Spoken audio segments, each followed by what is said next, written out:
first guest in the studio with me right now. Her name is IYAMAH, and she grew up on the sounds of African drumming and reggae music in the seaside town of Brighton. Immersed in the festival culture, IYAMAH picked up the piano at age 13, not physically, so started playing the piano and began writing songs. And at the age of 19, she moved to London and developed her love for neo-soul and hip-hop. And now she's here with me now with a huge fan base. She's doing what she was meant to do. IYAMAH, how are you today? I'm very well, thank you. Thank you for having me. No problem. Thank you for coming down. You've been doing really well. Oh, thank you. That's nice to hear. Yeah. You have been doing really well. And it obviously sounds like this is something that you've always wanted to do. Yeah, always. Yeah, it was the one thing that I was always very, very certain on. And I just knew from a very young age. So yeah, and I've always just stuck with that. So yeah. So tell us a little bit more, because like I said, you grew up on the sounds of African drumming, reggae, immersed in the festival scene. So were you at festivals at a really young age? Yeah, hippie upbringing, to be honest. Really? My mum was definitely a bit of a hippie, and she doesn't like when I say that, but that's, 100% the lifestyle that I felt I lived. Yeah, but for me, hippies represent like free-spirited, go with the flow. That's it, and I think it's interesting where festival culture is now, because it's very different to what I grew up going to these really small festivals where, it quite literally is, when you think of people dancing in a field naked, it was very much like that. But it's the music that you discover at these festivals. They're not very big or well known, but it's the music is just like nothing else, and the community and just the energy there is just different, and I, as much as I love the festivals now, and there's some incredible ones that I've been to in my later stages of life, but those festivals definitely impacted me massively as a child and growing up and to the artist I am today. Yeah. So what do you think it was about just being in those environments where it was very free-spirited and discovering music? How do you think that actually did impact you now? I think it's, like you said, free-spirited. It's like when you see people just all there for the same purpose and the same reason. So everyone's there to enjoy the music. Everyone's there to be present and in the moment. And it's all just about having a good time and being there in that moment with people that you love, listening to amazing music and also just culture. Everyone's very accepting of one another, and there's something really beautiful about that. And you do feel very accepted, very free. You're not worrying about what you're doing tomorrow or next week or what you've got planned. And I know I was young, so it's easier to feel like that when you're a child, but it just helped shape the way that I think, and I always try and go back to that now, that freedom and that feeling of just carefree and just being in the moment. Yeah, and expression, because I feel like creativity is expression. Yeah. So and it's funny because now when we think about being music artists, it's like fitting into a box, and then so many artists are struggling with their just free expression. Yeah. So it's great that you just had that and you embodied that from young. Yeah, definitely. And it's it's just the feeling that you get from music as well. It's the feeling of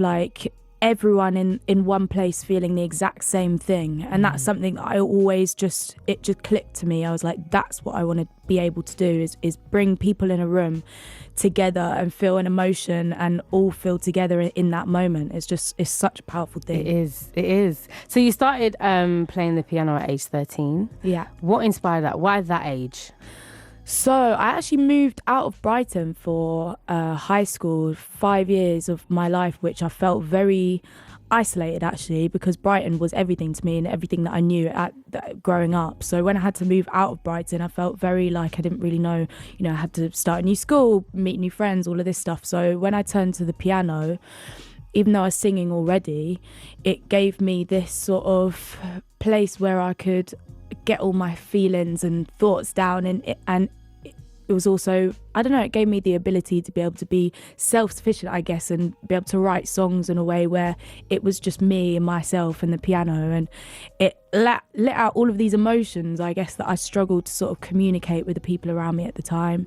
Obviously, when you're that age and at school, it's quite hard to talk about things anyway. So, yeah, the piano really helped me to be able to write these really sad, emotional songs, which I didn't want to talk about with other people. You just want to be happy and, I'm fine. But I think deep down I was actually really struggling moving to a different town, which was a tiny little village, and it was very, very different. Obviously, being mixed race, it was very hard to feel like, I was a part of this new weird place that I moved to, and you know, I met some incredible people, and everything happens for a reason. But at the time I did find it really hard. But the positive of that is that it did draw me closer to music and writing songs, and that was sort of where it really started, where I started writing my feelings down and putting it into a song, and that's sort of how it really started. So do you think that's when you like started to take it more as, okay, I'm going to be a singer, I'm going to go and put this out? And you were still only 13 then.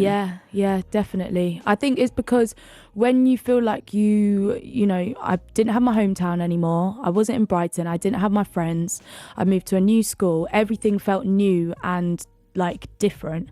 So, but music was always there, and my voice was still there, and the songs that it was the one thing that was consistent in my life, I guess, and it always has been the one thing that's, no matter what's going on, where I am, who I'm around, music's always been there, and my voice has always been there, and it's never let me down. So writing songs has always been that safe place for me, I guess, and I think that's when I really, really realised that. And then a few years later, at the age of 19, you've moved to London. So how different was that move for you?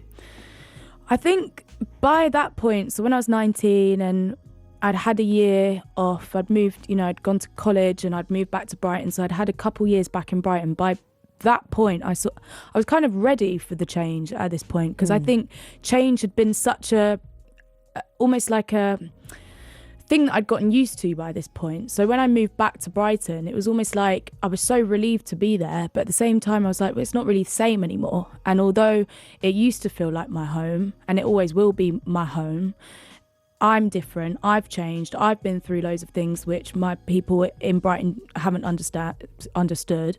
So actually I'm ready for this change now. And I thought to myself, I've almost grown out of Brighton now, and there's no better place than Brighton apart from London. So I was like, bring it. I'm ready for this big city life. I want to be this small fish in a big pond. Do you know what I mean? I want to feel that uncomfortable feeling. And I think now that's something that I actually strive off. I love feeling uncomfortable and a bit like I don't know anything. I need to learn. I need to be inspired. And being a new city, that's like one of my favourite things. I absolutely love going to a new city. So that was really exciting for me. And because I had such a clear idea of what I wanted to do, I knew I needed to go to uni and meet people and network and, you know, study music. So I had this clarity. So it was nice to have a plan and be like, yes, this is my fresh start. Like, this is an opportunity to focus now, you know? And would you say everything has gone to plan? No. It never does. No, it really doesn't, you know? And I really, you know, I look at some people and I think, wow, you really had it, you figured it all out, you know, you had this dream, it all worked out for you at the age of 21, and how amazing it must have been. But I do often think, I look at my life and I think, I wonder if it went the way that I thought it would. I wonder if, you know, I went to the Brit School like I thought I was going to, and I wonder if you know, I don't know, I actually went on the X Factor when I was like 16. I wonder what would have happened if I got through, you know, further with that. But these things didn't work out in the way that I thought, and it's led me to a path. And it's actually been really humbling, to be honest, because, you know, you have a plan in your head, you have these expectations, and you go, this is what's going to happen and this is how it's going to be. But then life throws curveballs your way, and you sort of just have to roll with it.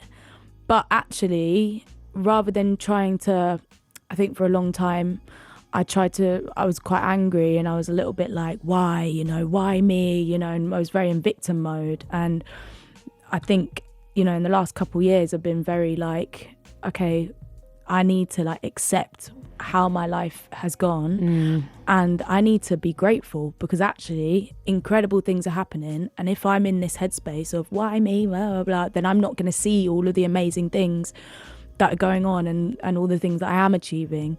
And there's obviously a reason why I'm on this path, and I'm going to get to where I want to get to eventually anyway. And it's about the journey. That's it. And you've got to enjoy it. So exactly. Yeah. If you just tuned in now, we have singer-songwriter IYAMAH in the studio with us, dropping some words. Yes, I love this. Do you know what's so funny as well? I've literally been like having very similar conversations outside of it. So I always find it so interesting when people come in and they're like, I feel like we've been having the same conversations just in different places. We're all connected. Honestly, more than we realise. Yes, it's so true. Yeah. So now you're in London, and I mean, you're getting the curveballs, but you're also having great successes Yeah. in terms of your music. So tell us about that actual journey of now putting out your first track, which was in what year? Was it 2000 and...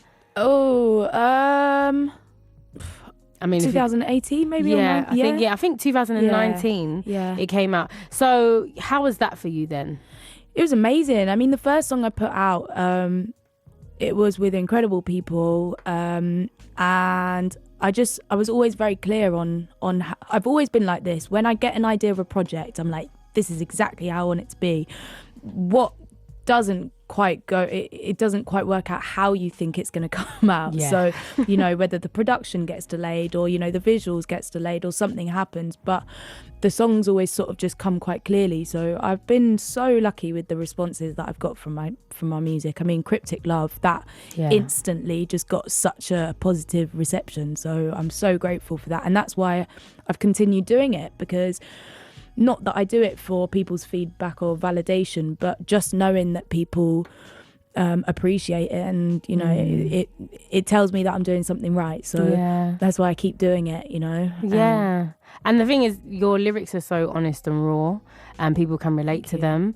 Who has inspired? What has inspired your style of writing? Like, was it the people you were listening to as you were growing up, the artists? I guess so, yeah. I mean, I've never really listened to one specific genre, which I think is why I've never really fit into one category or one box. But definitely, I'm a massive listener in terms of words. Like, I love conversations. I'm a very deep person anyway. I find it very hard to have like small talk, shallow conversations. I get triggered by them. Like, I'm just like, I can't do it. So I think that's what it is. But also, like, just going back to, like, obviously feeling like some conversations you don't know who to have them with or where to turn. So I think having conversations in my songs is kind of what I do. And those people, the people that want to respond to them will, and the people that don't understand it don't. But at least then you're kind of bringing in the people that are meant to be in your life that way. So it's probably like a bit of a calling in a way, maybe, for like your community, or I don't know what it is, but it's just, I can't remember what your question was. Do you know, so we're going to play Chasing Dreams today, which is your latest release. Tell us about Chasing Dreams. So I've been working on a project recently. In the past 2 years, actually, I've been working this project, and it's coming out next year, which I'm really excited for. Have you got a name? It's called In Two Worlds. Oh, okay. Okay. Is that an exclusive as well? Have you said it to anyone else? I don't think I've said it anywhere else. We got an exclusive. Actually, I feel like that needs to... Just say the name again. In Two Worlds. There we go. Right, tell us about In Two Worlds. So it's kind of all about dreams and reality, actually. So it's sort of like, you know, I've always been a massive dreamer. I've always had, like we would say, and I've always had this clear vision on exactly what I wanted and where I wanted to go. But then sometimes your reality doesn't quite match up with that. And so I sort of saw it almost like two parallel universes. And then I thought to myself, but what if that dream becomes your reality, and then what if the two worlds become one? And so it's almost like a journey throughout the project of, you know, it being a dream and then it being your reality, and then the two worlds kind of becoming one, and then imagining, well, what if I had everything that I dreamed of? Would it actually be what I expected it to be? You know, there's some people that are literally living their dreams, and there's some people that are so far away from it. You know, look at things that are going on in the world. It's almost like completely different universes. So very much talk about that. I talk about it's like, I guess, trying to understand this word manifestation. You know, it's become such a big word these days, and people sort of like, you know, talking about it, but it's like, what actually is that? You know, how do we get that? We can spend our whole lives chasing something.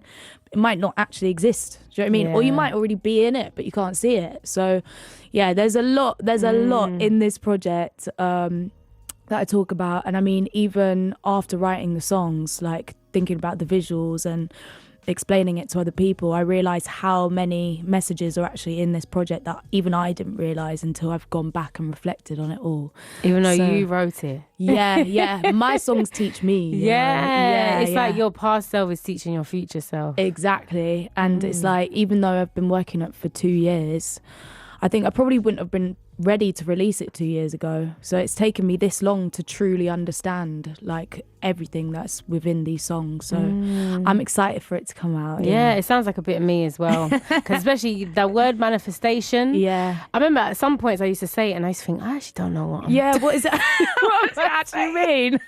I'm manifesting, but what am I doing? Even though I think a big part of that is dreaming. Yeah. Because you have to visualize it. Yeah. So you know exactly what it looks like and you have to really feel it. Yeah. And for it to come true, you have to already be in it, I guess. Or you have to already feel like it's already there. So it's like this sort of like confusing like thing that we're trying to get our heads around. Yeah. And I think we're still trying to figure it out. So it's pretty much me figuring it out throughout this project. Yeah, I love it though. And who knows, the next project could be literally you figured it out. That's it. I've got the answer. Success. Yeah. And you're like, I actually am living the dream. Yeah, now. this is it. But also it's like, it's like I've done a lot of reflecting the last 2 years and like looking at where I'm at now. And, for example, there's someone who's been really important in my life, my auntie, who she's not with us anymore, but she's taught me so much. And she was a poet, an artist, a dancer, so inspiring in my life. But she never had anything like materialistic, really. She never had much money. She never had much, she didn't have expensive things. So as much as I'm a bit of a dreamer and I think of all of these like, things that I want, like I want a big house and a car and I want all of these things, I realised that actually throughout the project, I always come back to the fact it's not really actually probably important to me, these things. And it always actually, all these external things that we think we want, really, a lot of people probably have all these things, but they're not happy inside. Yeah. So eventually we're always going to have to come back to the inner, inside, and back to that inner child that, is probably like, just none of these things matter. Yeah. So, literally.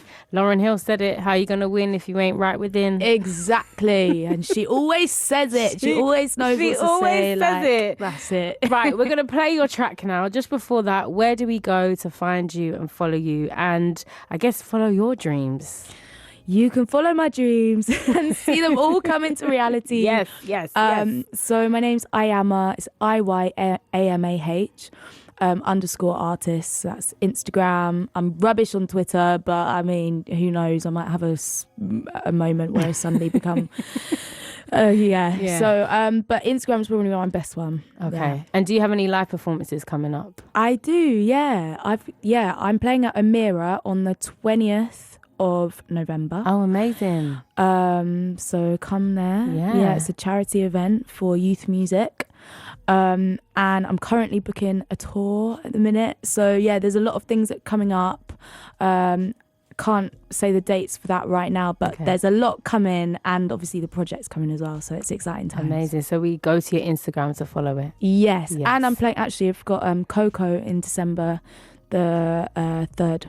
Oh, nice. Second. So you're busy. Yeah. Busy. We love this. We love this. Right. Thank you so much for coming down this evening and just inspiring me also with the convo. No, thank you for having me, honestly. And can you please do the honours of introducing your track, please? So just reintroduce yourself and then what we're about to hear. Sure. So my name's IYAMAH and this is my song, Chasing Dreams.